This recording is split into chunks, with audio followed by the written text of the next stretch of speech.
পাশাপাশি খালের ওপার এপার মিলে দুজনে অ্যাক্সিডেন্ট হয়েছে। এক অন্যরকম সাফারিতে যেন বাঘ খুঁজতে যাচ্ছি আমরা। একদম পাশ নৌকো পাশ ফিরবে না, ওরাও ফিরবে না, ওই সব জায়গায় বড় বড় কাজ। তাহলে বলো কেন বাঘে ধরবে না? কর্মব্যস্ত সুন্দরবনে মানুষের কর্মব্যস্ততা ফুরায় না তাদের জীবনের লেনদেন। একটা না একটা কাজে তারা প্রতিনিয়ত প্রতি মুহূর্তে ব্যস্ত থাকে, আর এ কারণে এই সুন্দরবন তাদের অফুরান জীবনী শক্তি দিয়ে থাকে। যখন আমরা দাঁড়িয়ে আছি তখন দেখছি অনেক অনেক মৌমাছির বাক্স নিয়ে তারা কোথাও চলে যাচ্ছে। যাই হোক, আমরা এখন রওনা দিয়েছিলাম মরিচঝাপি জঙ্গল লাগোয়া যে জঙ্গল, সেই দিকেই। সাথে ছিল রাসমোহনদা।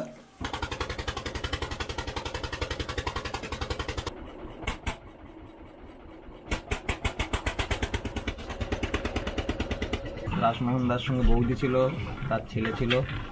আমরা এমনি এসেছিলাম রাসমোহনদার কাছে একটা দরকারে, কিন্তু সেটার সঙ্গে রাসমোহনদা দেখি নদীর মাঝখানে আছে।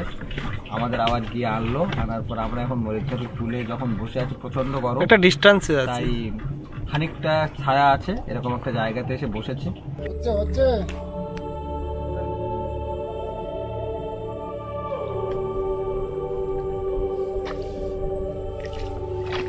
হচ্ছে না। সুন্দরবন মানে নিরন্তর ভেসে চলা, আর সুন্দরবনের এই ভেসে চলা মানুষদের জীবন, তাদের জীবন জীবিকা এক অন্য মাত্রা এনে দেয় যখন আমরা সুন্দরবন ঘুরতে আসি। প্রত্যেকের সুন্দরবনের এই জীবনী শক্তি যাই বলুন না কেন, তারা কিন্তু এটাতেই অভ্যস্ত, কারণ তাদের জীবিকা এটাই, তাদের নেশা এটা, তাদের পেশা এটা, যাই বলি না কেন। যাই হোক, যখন দাঁড়িয়ে দাঁড়িয়ে আমরা নৌকাটাকে পিছনের দিকে নিয়ে যাচ্ছিলাম জোয়ারের টানে, সুজনে চলছিলাম বলা ভালো, সেই সময়তে আমরা মরিচঝাপির জঙ্গলের কাঁকসার খাল থেকে আমরা সোজা চলেছিলাম পশুরতলা খাল পর্যন্ত। মাঝে একটা ভয়ঙ্কর খাঁড়ি পড়বে, তার নাম হচ্ছে ছোট হাত কাটা খাল। এর কোন স্থানীয় নাম আছে?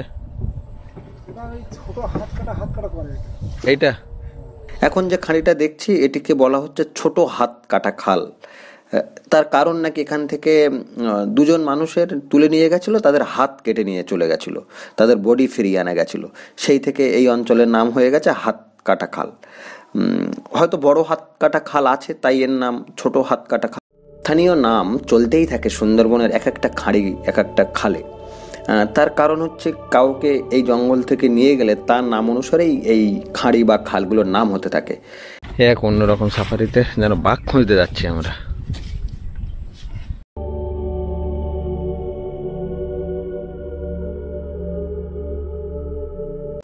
সুন্দরবনের এই মরিচঝাপির যে কাঁকসার খাল থেকে যে পশুরতলা খাল বা ছোট মোল্লাখালীর দিকে যেটা চলে গেছে, যেটা কোর অঞ্চল, সেখানে এবছর মানুষের বাঘের মুখে পড়ার ঘটনা শোনা যায়নি।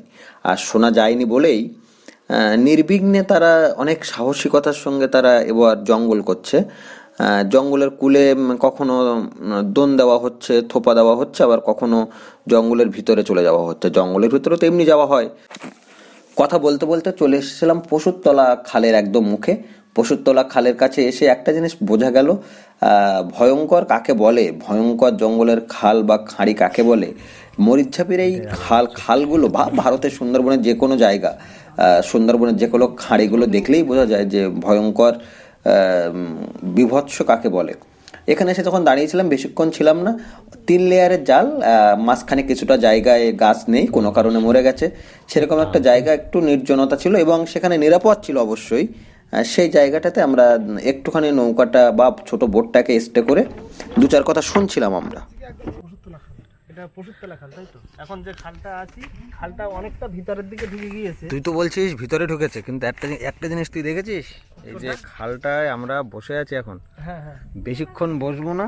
হ্যাঁ, খালটা হচ্ছে খুব খতরনাক খাল।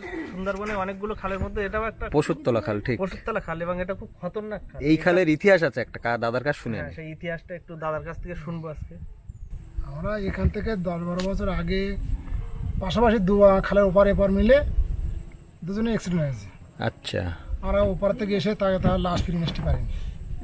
এইখানে তারপর আর কিছু শোনা যায়নি। ভেতরের দিকে অ্যাক্সিডেন্ট হয়েছে, তখন আমাদের আর কানায় কানায় কেউ আসতো না। তারা কি মাছ ধরতে এসেছিল না কাকা? তারা হচ্ছে ওই তোমার মাছ মারতে এসেছিল। জঙ্গলে কানায় ঠেকেছে বোধহয়। তখন এতটা জাল টাল কোনো এতটা ছিল না। এখন জাল দেওয়া আছে, অতটা সমস্যা আর হয় না। তাহলে তখন অতটা গুরুত্ব ছিল না। আচ্ছা আচ্ছা আচ্ছা। ওদের বডি তাহলে আর ফিরিয়ে পাওয়া যায়? নেক্সট পারিনি। মানে ওদের কোথায় জঙ্গলের ভিতরে নিয়ে, গভীর জঙ্গলে নিয়ে গেছে, কোনো খোঁজ পাওয়া যায়? কোনো খোঁজ পাওয়া যায়। আর উঠে দেখি খালি রক্ত থাম পড়ে আছে। তারপর উঠে আমরা ফরেস্টার ডিপার্টমেন্টের লোক ছিল, ওরা আমাদের নিষেধ করলো যে তোমাদের যেতে হবে না, লাশ অনেক দূরত্ব নিয়ে গেছে, আর পাবে না, লাশ নিয়ে কি করবে। যারা এসেছিল মহিলা না পুরুষ? পুরুষ। পুরুষ ছিল। একটা পুরুষ ছিল, একটা মহিলা ছিল। দুজনেই চলে গেছে? হ্যাঁ। আর যে পরপর করে, এটা হচ্ছে একেবারে না, পরপর করে। আচ্ছা আচ্ছা আচ্ছা। আর তাদের সাথে কেউ ছিল না? সাথে 2-3 জন ছিল। তারা বুঝতে পারেনি? তারা বুঝতে পারে একদম চোখের মানে পলক পড়তে দেয়নি, সঙ্গে সঙ্গে নিয়ে একদম তুলে নিয়ে গেছে। মানে এতটা খতরনাক এই খালটা। হ্যাঁ। এখানে এসে বেশিক্ষণ থাকাটাও খুব একটা ঠিক নিরাপদ নয়। না, নিরাপদ না, একদম নিরাপদ না। এখন থাকাটাও আমাদের কখন কি হয়ে যাবে কেউ বলতে পারবে না। এই যে জাল আছে, এটা খালি উপলক্ষ মাত্র। একদম। আর যখন ভিতরের দিকে তাকানো যাচ্ছে প্রাণ শিউরে উঠছে, যে ঢালগুলো যেভাবে। হ্যাঁ, মনে হয় যেন ভিতরে খুব ফাঁকা, কোনো কিছু হবে। আচ্ছা, এই খালটা কত দূর চলে গেছে? খালটা অনেক দূরত্ব চলে মানে গেছে। পুরো জঙ্গলটা কি এপার ওপার হয়ে গেছে, না মধ্যের দিকে গিয়ে মিশে গেছে? আমাদের বাগনা মিলেছে। হ্যাঁ, বাগনাকে মিলেছে। আমাদের মোল্লাখালীর পাড় দিয়ে একটা ফাড়ি আছে, সেখানে মিলে গেছে এই খালটা, তাই তো?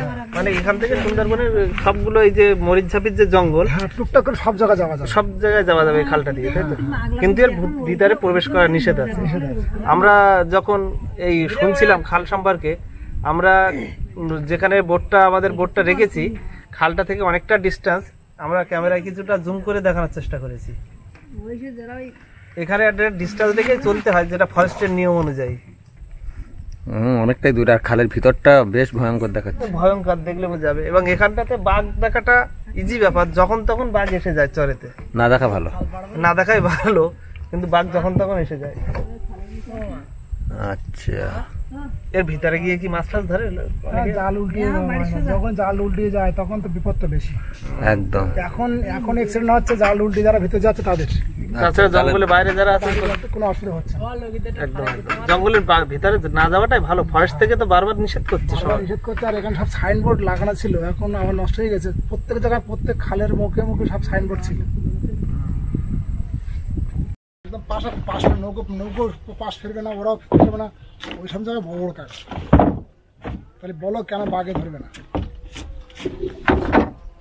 ওই যেরকম 3 জন বাচ্চা, ওরা জঙ্গলের দিকে কিন্তু লক্ষ্য থাকবে না, কিন্তু খালি টাকাটা দিকে। যাই হোক, পশুরতলা খাল থেকে আমরা সরাসরি চলে আসলাম আবার কাঁকসার খালের দিকে, কারণ এবার সবাইকে ফিরতে হবে।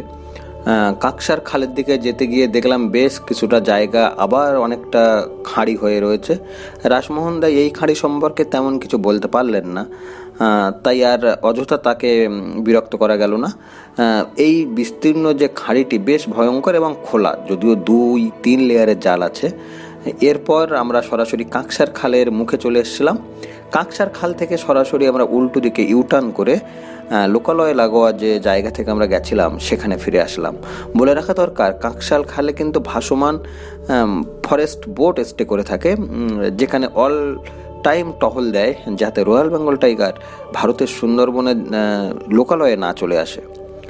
যাই হোক, এই ছিল আজকের ভিডিওতে কেমন লাগলো অবশ্যই জানাবেন। আর যদি ভালো লেগে থাকে তাহলে লাইক, কমেন্ট আর শেয়ার করে দেবেন। আর অবশ্যই সাবস্ক্রাইব না করে থাকলে সাবস্ক্রাইব করে দেবেন।